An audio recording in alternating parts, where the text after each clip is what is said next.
오셨습니다. 사랑하고 축복합니다. 할렐루야. 예. 우리의 지체됨을 주님께서 기뻐하시고 또 이 자리에 불러서 새 은혜를 주실 줄 믿습니다. 자, 교회를 교회되게라는 제목으로 말씀을 나누고자 합니다. 영국의 신문 기자 헨리 스탠리는 철저한 무신론자였습니다. 신앙에 대해서 부정적이고 비판적인 기사를 내던 이 사람에게 특종 기회가 주어졌어요. 1871년 당시에 리빙스턴 선교사가 아프리카에 갔다가 수년간 본국과의 연락이 끊겨가지고 그 행방에 대해서 사람들의 관심이 아주 집중된 그런 상태였습니다. 이에 스탠리가 속한 신문사 사장이 그에게 특별한 임무를 줬어요. 반드시 아프리카 대륙으로 가서 리빙스턴을 찾아내고 그 상황에 관한 자세한 기사를 써서 특종거리를 만들라는 밀명이었습니다. 그래서 스탠리는 이제 아프리카로 건너가서 밀림 속을 1100km를 헤맸다고 합니다.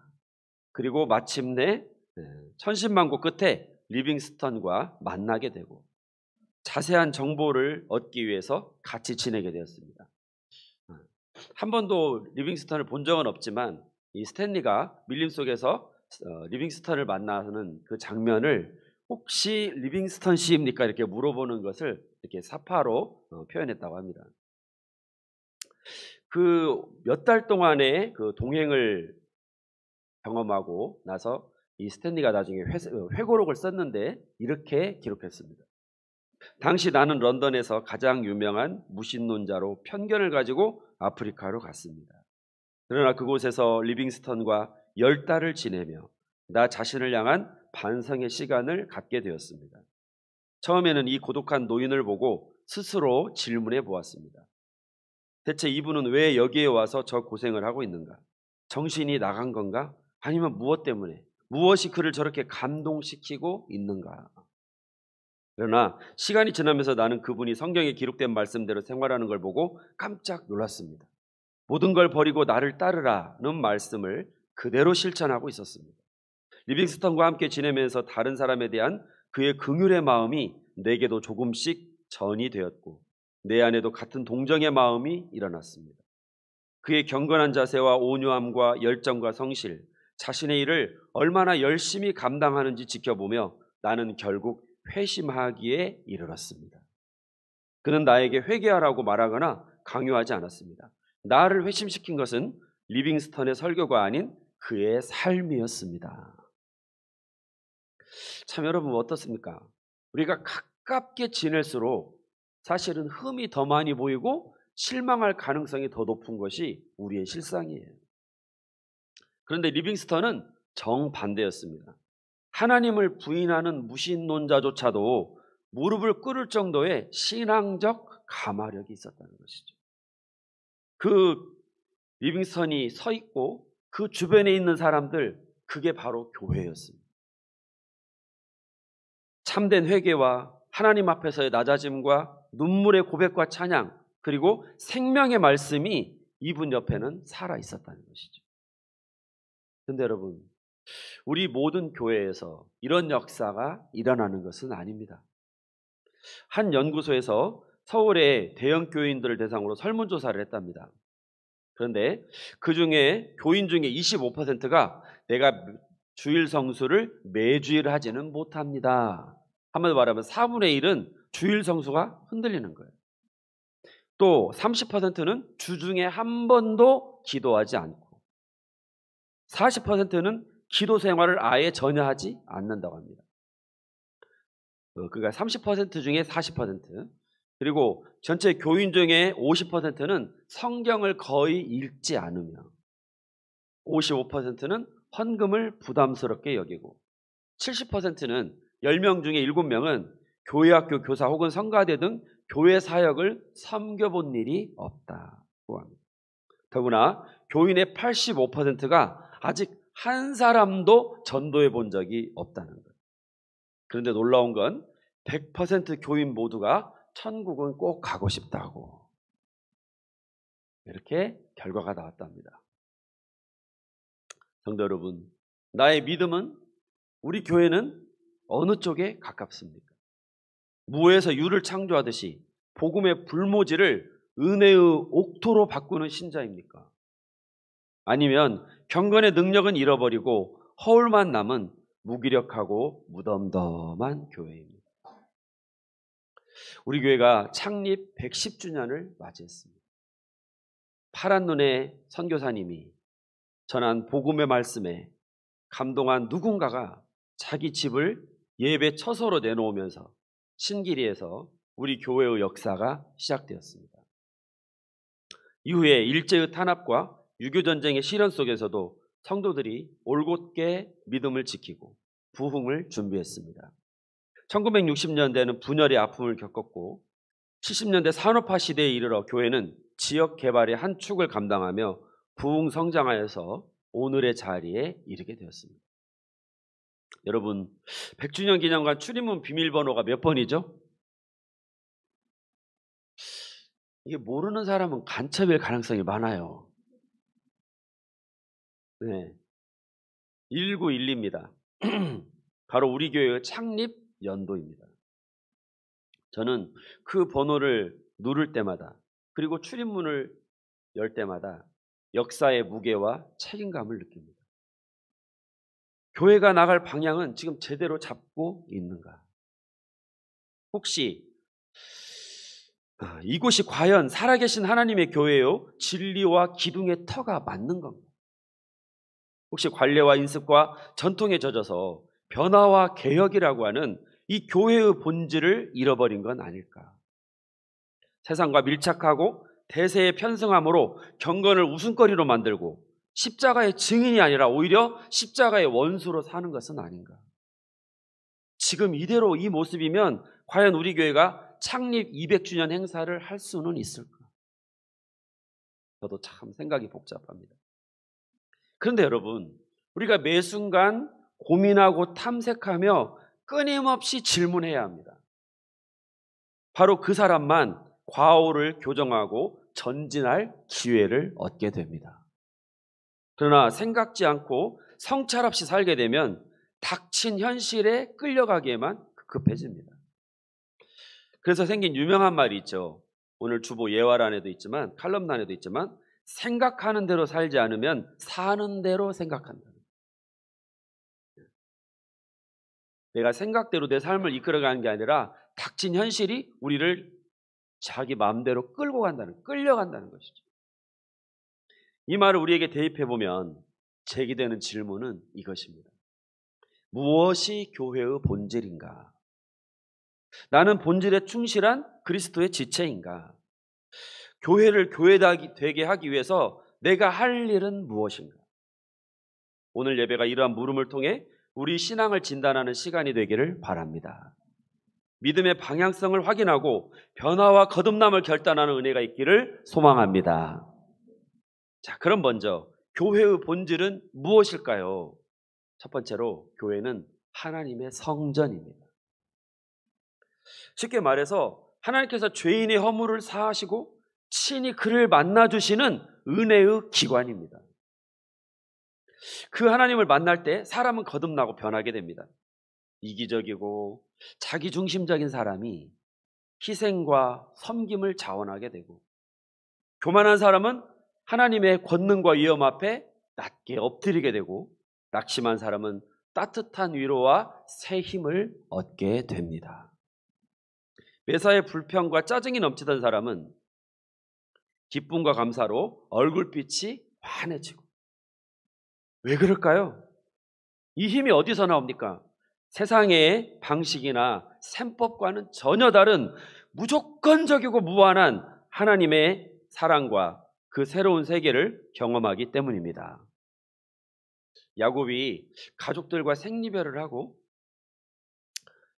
바단 아람으로 쫓겨가듯이 가는 도중에 베델에 이르렀습니다.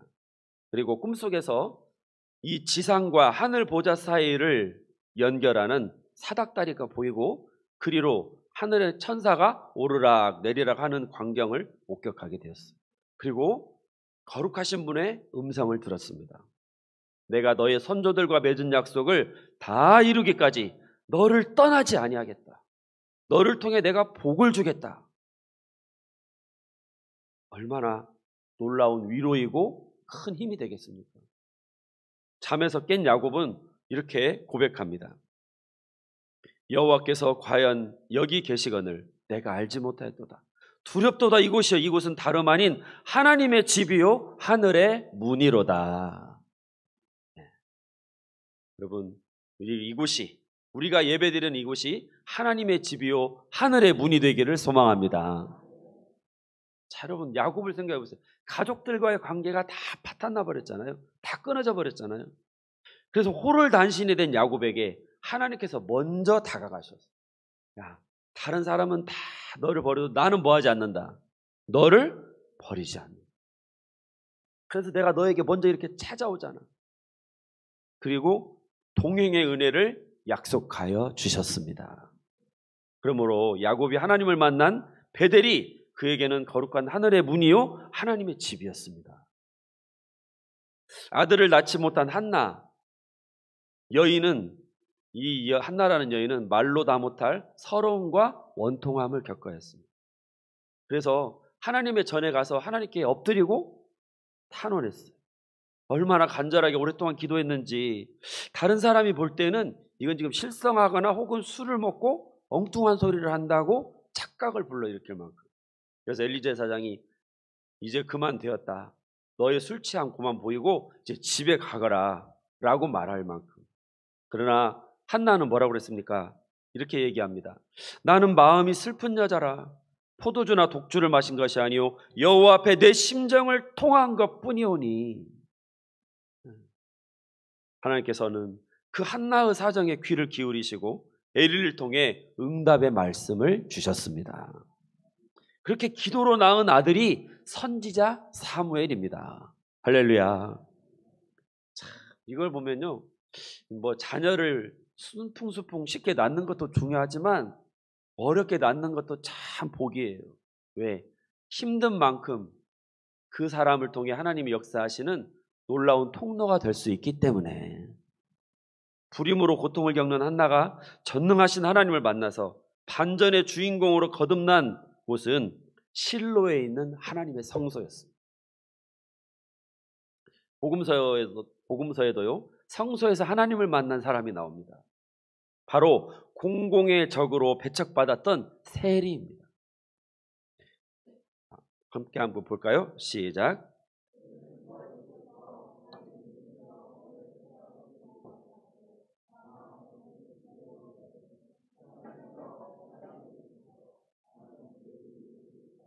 아멘. 자, 우리 다음 그림을 보면요, 바리새인은 이 앞에서 나는 뭐 일주일에 2번씩 금식하고 채소와 박하향의 11조까지 다 내가 하나님한테 빠짐없이 나드립니다. 그런데 뒤에 있는 저 노란색의 세리는 똑바로 서지도 못하고 엉거주춤 얼굴을 손에 파묻고 하나님 앞에 애통하는 마음으로 기도하고 있습니다. 덕분에 하나님께서는 그에게 사죄의 은총을 베푸셨고 세리는 놀라운 기쁨과 평안 속에서 돌아갈 수 있었습니다. 근데 여러분, 자, 성소에서 만난 사람들을 한번 주목해 보십시오. 이들에게는 하나님을 만날 자격이나 의로움이 사실은 전무합니다. 야곱은요, 꼭 미꾸라지 같은 인간이잖아요. 얼마나 간사하고 꾀도 많고, 그래서 심지어 가족들과의 관계마저도 다 파탄내버리고 막장 인생으로 전락한 몸이에요, 사실. 또 한나는 어떻습니까? 불임 여성으로 사람 대접을 받을 수 없는 비참한 운명이고, 세리는 아예 공공의 적으로 낙인 찍혀서 평생을 조롱과 손가락질을 받으며 살아야 하는 운명입니다. 한나도 야곱도 이 무명의 세리도 사실은 사람들에게 버림받은 존재라는 거예요.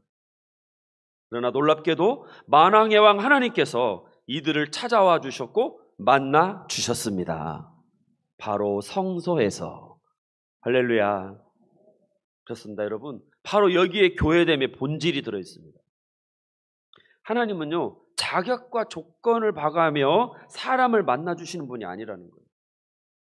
그렇게만 따진다면 사실은 이 세상에 하나님을 만날 수 있는 사람은 한 사람도 없습니다.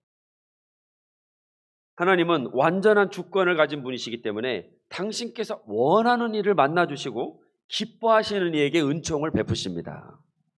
그러니 인간의 흥정이나 타협, 이건 손톱만큼도 끼어들 여지가 없어요.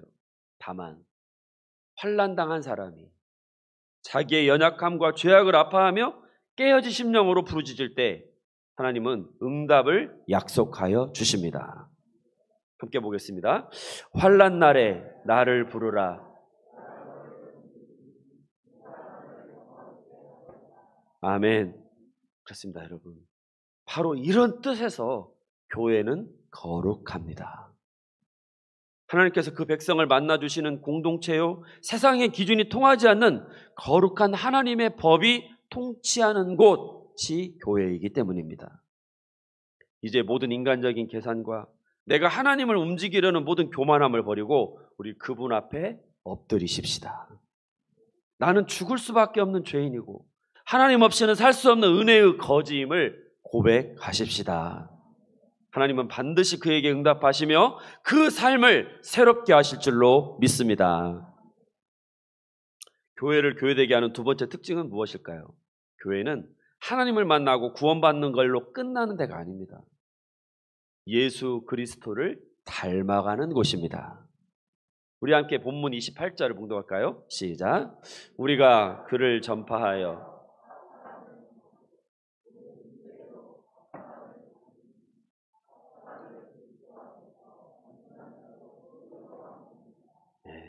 하나님은 욕심이 많으셔요. 그래서 각 사람을, 한관수를, 우리 권사님을, 장로님을, 집사님을, 각 사람을 어떠한 자로? 맨 마지막 줄에 완전한 자로 세우시고자 한다는 거예요. 할렐루야. 사실 여러분, 많은 이들이요, 교회에 실망했다면서 교회를 떠나갑니다. 아니, 교회는 사랑이 넘치고 화평이 가득한 곳인 줄만 알았는데 무슨 개뿔, 파당지어서 네 편 내 편 알력 다툼하지, 넌말하기 좋아하지, 되지도 않는 주제에 주인 행사하려고 그러지, 사소한 일에도 그냥 상처받았네, 시험 들었네, 어찌나 삐쭉빼쭉 되든지 내가 그놈의 교회 안 다니고 만다. 예를 들면 이런다는 거예요. 그래서 여러분, 적지 않은 이들이 교회에 실망하고 떠나가기도 합니다. 그러나 여러분, 우리가 알아야 할 게 있어요. 교회는 신앙적으로, 인격적으로 완성된 이들이 모이는 곳이 아니에요. 만들어지고 변화되어가는 도중에 있는 사람들이 모이는 곳이 교회입니다. 진행형이기에 아직은 미완성 작품이에요. 따라서 여기저기 삐걱대는 소리가 나고 불편한 상황이 나오고 갈등이 빚어지는 건 당연한 일입니다. 여러분, 우리가 아이들 키우면 그러잖아요. 아이들은 눈 뜨면 뭐 하죠? 아멘. 눈 뜨면 싸워요. 언제까지? 잠잘 때까지. 해 뜨는 데부터 해 지는 데까지. 여호와의 이름이 찬양받기도 하지만 해 뜨는 데부터 해 지는 데까지 아이들이 싸워요. 자, 그래서 지난주인가요? 보니까 우리 교회 유치부 아이가 여기 뭘 붙이고 왔어요. 너 여기 왜 그래? 그랬더니 그 놀이방? 거기서 같은 놀이방 다니는 아이가 확 긁었대. 제가 그냥 확 되게 속상한지, 내 마음도 이렇게 아픈데 엄마 아빠 마음은 얼마나 더 속상했겠어요. 그런다고 해서 가서 고소할 수도 없는 것이고, 그러잖아요. 아이들은 싸워요. 그런데 여러분, 어렸을 때만 그런 게 아니라 사실은 커서도 싸웁니다. 그런데 그렇게 부대끼고 아파하면서 점점 인격이 형성되고 사람다운 사람으로 그릇이 만들어가는 줄 믿습니다. 여러분, 교회도 마찬가지예요. 신앙 공동체 안에서 우리 지금 각양 사람의 사람들이 여기 다 모인 거잖아요. 생각도 다르고 사는 환경도 다르고 직업도 다르고 가치관도 다르고. 그래서 사실은 다 누구 마음 같지가 않아요. 내 마음 같지가 않아요. 나는 분명히 좋은 뜻으로 얘기했는데 엉뚱하게 이해하고 받아들여. 이건 어떻게 해볼 수가 없는 거예요. 그래서 이웃의 미숙함과 또 허물이, 그 욕심이 나에게 상처와 아픔을 줍니다. 그때 미워하고 너는 틀렸어, 배척해버리면요, 우리는 일반 사회인들과 똑같은 거예요. 그러나 주님이 나를 용서하심과 같이 그를 이해하고 용서하고 수용하고 하나님의 뜻을 구합니다. 그 과정에서 내가 막 사정없이 깨어지는 것 같고 찢어지는 것 같고 아픔을 겪게 되는데, 사실은 그게 나를 지금 점점 넓혀가는 과정인 거예요. 온전함과 성숙함을 위한 성장통일 줄 믿습니다. 이렇듯 서로가 서로를 품어줄 때 점차 육의 사람이 거듭나서 그리스도를 닮고 온전해지는, 이걸 바로 성화라고 하는 것입니다. 우리 함께 볼까요? 시작.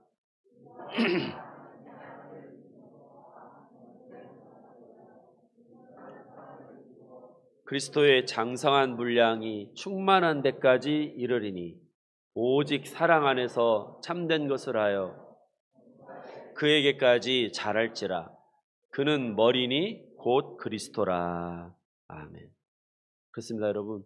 예수님은 우리가 예수님도 욕심이 참 많으셔요. 우리가 어디까지 자라기를 원하느냐? 밑에서 두 번째 줄, 범사에 어디에? 그에게. 그가 누구예요? 예수님. 예수님 있는 데까지 자라가래요. 우리가 아마 그러면 이런 말씀 하실 거예요. 목사님, 나는 나이가 들으니까 자꾸 키가 줄어. 맞아요. 우리 줄어듭니다. 젊을 때하고 키가 달라요. 근데 여러분, 우리 속사람, 우리 겉사람은 후패하나 우리 속사람은 날로 새롭도다.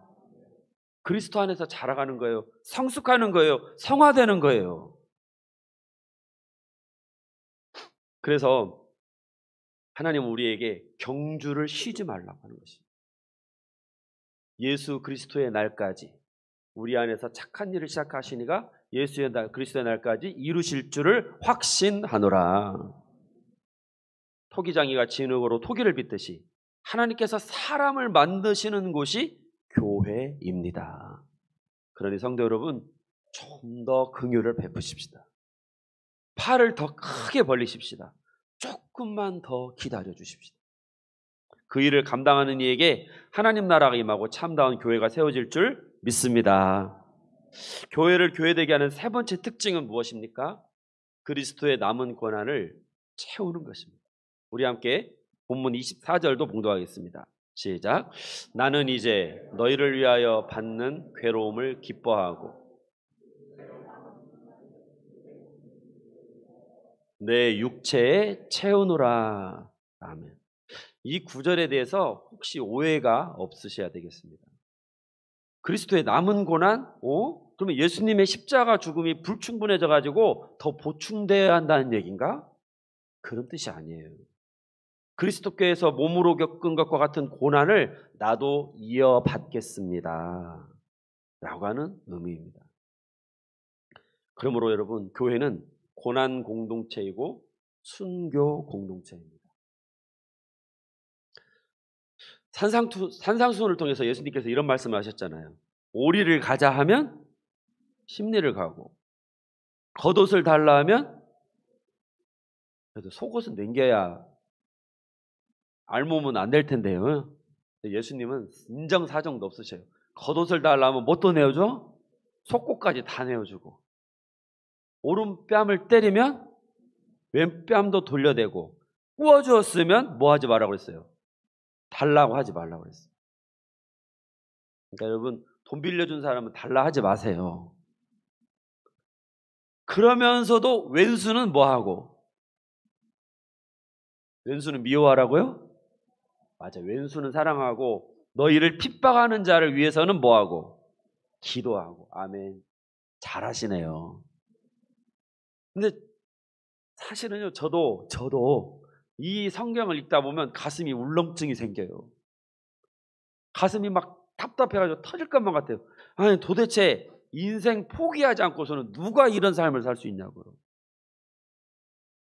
그런데 여러분, 참 우리 예수님은 이런 삶을 실천하셨어요. 몸소.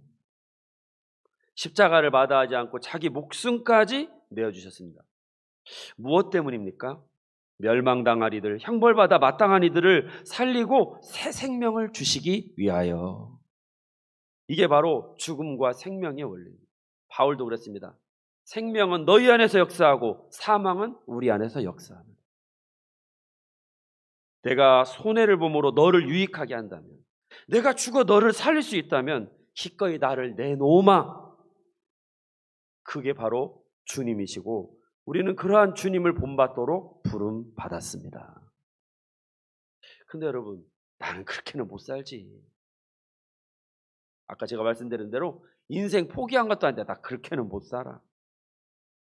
그러면 어떻게 살 거냐? 나 손해보지 않고 내 입장과 형편에 유리하게 무난하게 적당한 이유와 근거를 들먹이면서 나 좀 편한 길, 이익이 되는 길을 나는 가고 싶어. 그러면 여러분, 그곳에 어떻게 하나님의 나라가 임하겠습니까? 6, 7년 전쯤에 우리 교회에서 바자회를 한 적이 있어요. 이제 사람들이 기증품 뭐 이런 것들을 다 이제 내놓으니까 그것들을 딱 정리해야 주일날 그 바자회를 해서 살 사람들이 사갈 거 아니에요. 그래서 이제 토요일에 봉사자들이 나와서 기증받은 물품들을 종류별로 정리하고 가격표를 붙이고 해가지고 막 야외 텐트를 펴놓고 거기다 이렇게 다 진열을 하고 했습니다. 교회 마당에다. 그리고 나서 주일날 바자회가 시작됐는데 분명히 어제 보이던 물품들이 많이 안 보여요. 왜 그런가 했더니 봉사자들이 쓸만하다, 괜찮다 싶은 물건들은 토요일날 정리하면서 시작도 하기 전에 벌써 다 사가버렸어요. 그리고 결국은 잔챙이만 남고 시작한 거예요. 여러분, 이걸 봉사라고 할 수 있겠습니까? 제가 이 말씀을 드리는 이유는 다음부터는 그러지 마시라는 거예요. 네. 근데 여러분, 곰곰이 생각해 보니까요, 봉사자 입장에서도 할 말은 있더라고요. 왜 그러냐면 이게 이렇게 물건을 다 정리하고 하나하나 만지다 보면 이게 좋은 거고 이게 쓸만한 것인지 딱 눈에 보여요. 들어와. 그럼 우리 속담에 그런 말 있잖아요. 견물 생심이요. 안 봤으면 몰라도 이 어떤 게 좋은지 다 뭐 했는데, 다 보고 알았는데, 내가 지금 안 사면 고스란히 주일날 다른 사람 손에 넘어가게 생겼는데 이걸 양보해? 이건 말처럼 쉬운 게 아니에요. 그럼에도 불구하고 고난의 주님을 본받고 자기를 내어주는 신앙의 본질을 지키려면 그거 내려놓아야 됩니다. 이것이 교회를 교회되게, 믿음을 진실하게 지키는 길입니다. 1833년에 호주 대륙 저 옆에 뉴 헤브리디스, 제가 그냥 혀가 잘 안 돌아가려고 하네요. 헤브리디스 군도 섬들이 모여있는 그 지역이 있대요. 근데 이곳에 2명의 선교사님이 이제 들어가게 됩니다. 선교를 하겠다고, 원주민들을. 그런데 섬에 들어가서 도착한 지 15분 만에 그 원주민들에게 맞아 죽고, 심지어 원주민들이 잡아 먹었다는 소문까지 퍼졌습니다. 식인종들이죠, 식인종들. 그래서 이후로는 거기에 선교사로 가겠다는 사람이 아무도 없는 거예요. 그런데 25년 후에 스코틀랜드의 젊고 유명한 존 패튼 목사가 그곳 선교사를 자청하고 났었습니다. 모든 이들이 말렸어요. 그 중에서 특히 디킨스라고 하는 노신사가 존 패튼 목사님을 만날 때마다 이렇게 말합니다. 그 섬 사람들 식인종이에요. 당신 거기 가면 분명히 잡아먹혀요. 절대 뭐 하지 마세요. 가지 마세요. 근데 참다 못한 패튼이 이렇게 말했습니다. 디킨스 씨, 저보다 나이가 많으시죠? 그러니 저보다 빨리 무덤에 누우실 것입니다. 그러면 디킨스 씨의 몸은 벌레들에게 먹힐 것 아닙니까? 잘 들으세요. 예수 그리스도를 섬기고 그분을 높이다 죽을 수만 있다면 식인종에게 먹히든 벌레들에게 먹히든 무슨 상관인가요?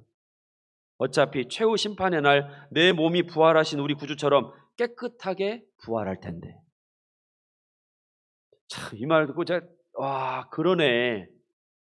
우리 몸 아끼지만 결국 나중에는 요즘에는 벌레들이 먹는 게 아니라 다 화구로 들어가잖아요. 응? 화구로 들어가서 태워질 거든 벌레들에게 먹히든 그럴 바에는 나는 예수 그리스도를 위해 그곳으로 가겠다는 겁니다. 그리고는 선교사가 되어서 뉴 헤브리디스 군도로 들어갔습니다. 여러분 어떻게 됐을까요? 여기 생년 연도를 보세요, 여러분. 1824년에서 1907년이니까 그냥 대충 어림 계산해도 몇 년? 한 80나이가 네. 다행히 안 잡아먹히셨습니다. 그곳에서 배신도 당하고 난파도 당하고 무서운 질병도 겪었습니다. 동료들이 순교하는 것도 봤습니다. 심지어 자기 부인과 아이들이 죽는 것도 목격해 왔습니다. 풍토병으로. 그러나 결국 그 헤브리디스 군도 전체가 다 변화되어서 예수님을 믿게 되는 것을 목격하게 되었습니다. 할렐루야.